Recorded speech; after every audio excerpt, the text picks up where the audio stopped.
صوبان رضی اللہ تعالیٰ عنہ کہتے ہیں کہ نبی اکرم صلی اللہ علیہ وسلم نے فرمایا، میں اپنی امت میں سے ایسے لوگوں کو جانتا ہوں جو قیامت کے دن تہامہ کے پہاڑوں کے برابر نیکیاں لے کر آئیں گے۔ اللہ تعالیٰ ان کو فضا میں اڑتے ہوئے ذرے کی طرح بنا دے گا۔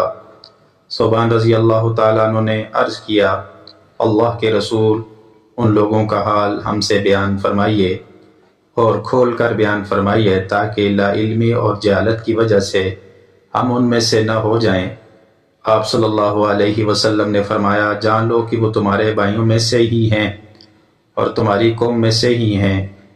وہ بھی راتوں کو اسی طرح عبادت کریں گے جیسے تم عبادت کرتے ہو، لیکن وہ ایسے لوگ ہیں کہ جب تنہائی میں ہوں گے تو حرام کاموں کا ارتکاب کریں گے۔